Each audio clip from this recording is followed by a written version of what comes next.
할렐루야. 오늘도 우리에게 새날을 허락하신 하나님께 찬양과 영광을 올려드립니다. 오늘도 각자의 삶의 자리에서 주님과의 깊은 소통을 통해 회복시켜 주시는 은혜를 누리시길 바랍니다. 주님 가르쳐 주신 기도로 하나님 앞에 나아갑니다. 하늘에 계신 우리 아버지여, 이름이 거룩히 여김을 받으시오며 나라에 임하옵시며 뜻이 하늘에서 이룬 것 같이 땅에서도 이루어지이다. 오늘날 우리에게 일용할 양식을 주옵시고 우리가 우리에게 죄 지은 자를 사하여 준 것 같이 우리 죄를 사하여 주옵시고 우리를 시험에 들게 하지 마옵시고 다만 악에서 구하옵소서. 대개 나라와 권세와 영광이 아버지께 영원히 싸움나이다. 아멘. 찬송가 330장 함께 찬양합니다. 찬송가 330장입니다.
오늘 주시는 하나님의 말씀은 요한복음 11장 1절에서 16절까지의 말씀입니다. 제가 봉독해 올리겠습니다. 어떤 병자가 있으니 이는 마리아와 그 자매 마르다의 마을 베다니에 사는 나사로라.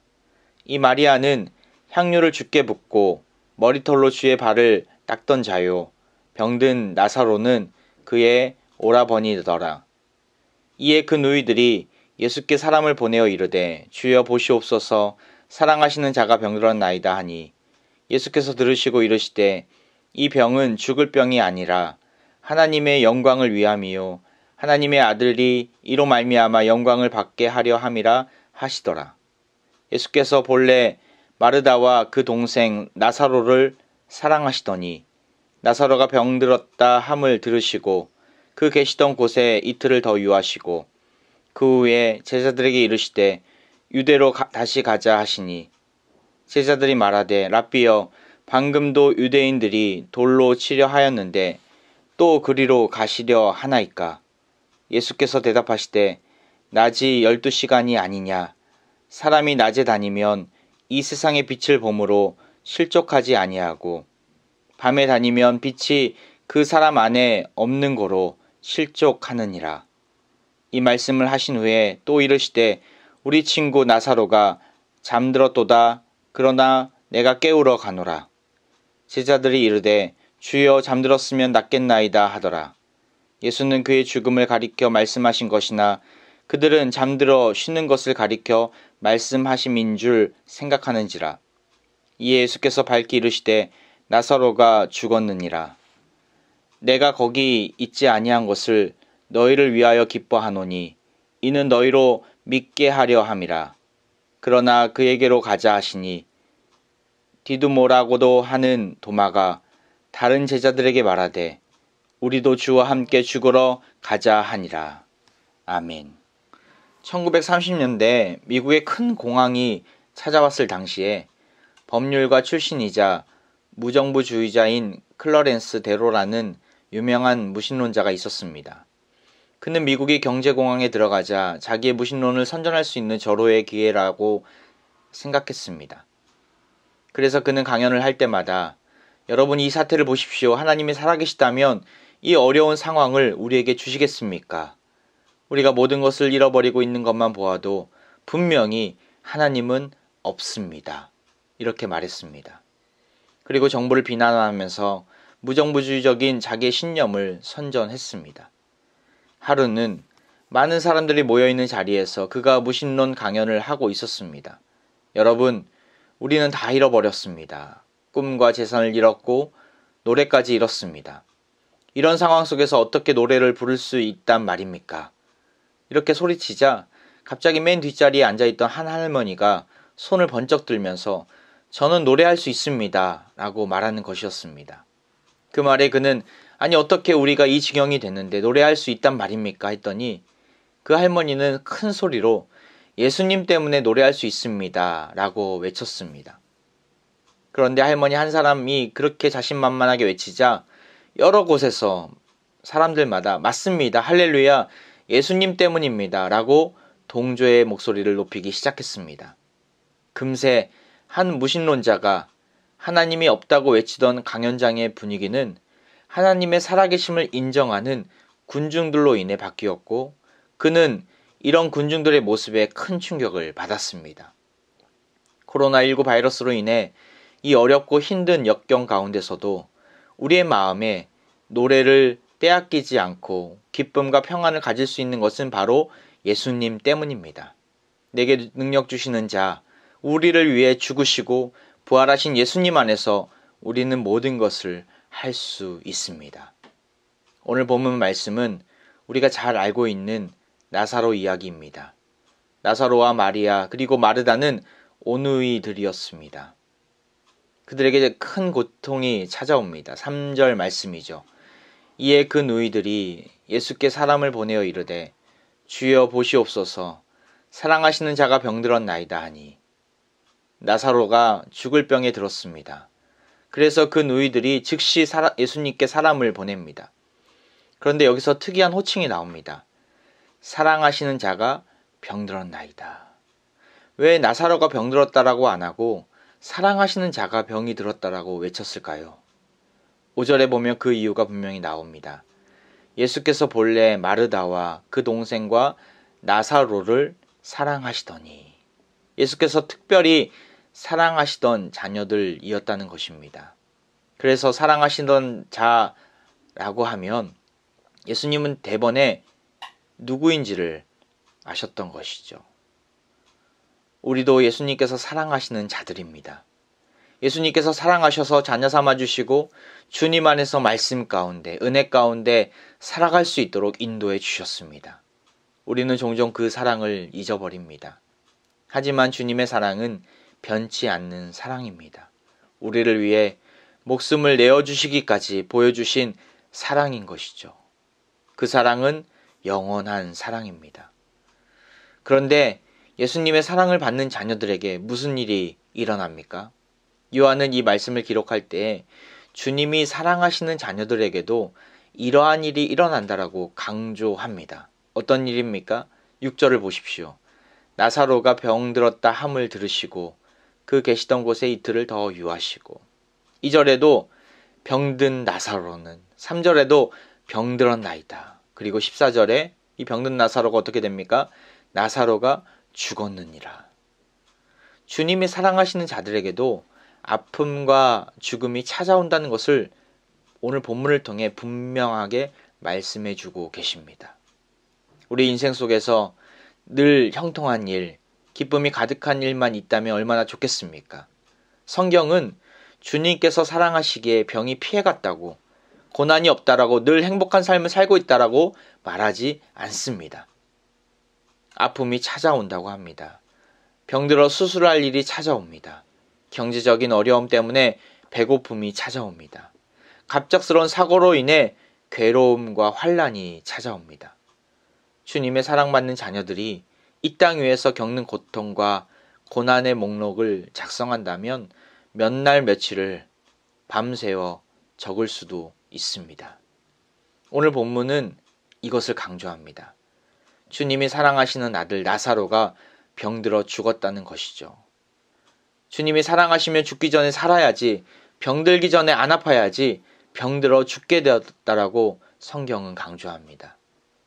어두움에 다니는 자들은 이러한 상황을 잘 알지 못합니다. 이해하지 못하고 금방 실족해 버립니다. 하지만 빛 가운데 거니는 자는 다릅니다. 그렇게 예수님은 이렇게 말씀하십니다. 9절 말씀이죠. 예수께서 대답하시되 낮이 12시간이 아니냐. 사람이 낮에 다니면 이 세상의 빛을 보므로 실족하지 아니하고. 이 의미는 빛 대신 예수님 안에 거하고 있으면 이러한 삶의 어려움과 고통을 제대로 이해하고 낙심하거나 실족하지 않는다는 것입니다. 그렇다면 어떻게 우리는 이러한 고통과 어려움을 이해해야 하는 겁니까? 4절을 보십시오. 예수님이 이렇게 이 모습을 해석해 내십니다. 4절 말씀입니다.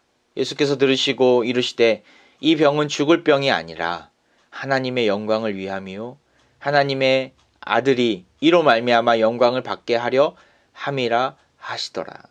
고통 가운데 있는 우리는 예수님의 사랑을 안다면 우리가 겪는 어려움의 현실을 어떻게 이해해야 합니까? 하나님의 영광을 위하여 이러한 어려움이 찾아왔음을 알아야 합니다. 이 고통과 고난을 역전시키시는 하나님을 경험할 수 있는 절호의 기회로 여겨야 합니다.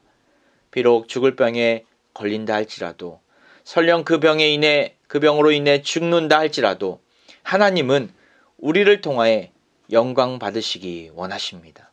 상황을 역전시키시고 회복시켜 주심으로 인해 하나님을 찬양하는 우리를 기대하고 계십니다. 어떤 고통에 머물러 계십니까? 코로나19 바이러스로 인해 많은 백성들이 신음 가운데 있습니다. 갑작스럽게 찾아온 이 전염병은 우리 삶의 모든 것을 바꾸어 버렸습니다. 마스크가 없으면 밖에 나가는 것조차 부담스럽고 해외여행은커녕 지방을 다니는 것조차 너무나 힘듭니다. 아이들은 끝나지 않는 기나긴 방학을 보내고 있습니다. 계속되는 무급 휴직과 자택근무는 우리를 너무나 힘들게 만듭니다.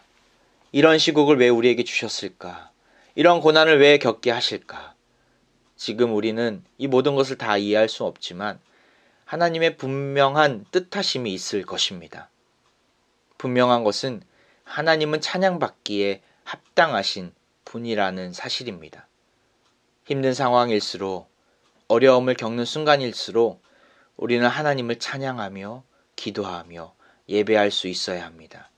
주님이 우리의 빛이심을 기억하고 우리는 빛 가운데 걸어가는 자들로서 실족하지 않으며 묵묵히 믿음의 길을 걸어야 합니다. 그러할 때 소망이 있습니다. 그러할 때 부활의 능력이 임할 것입니다.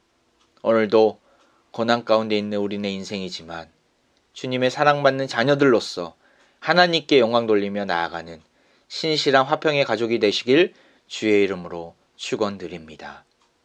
이 시간 함께 기도하기를 원합니다.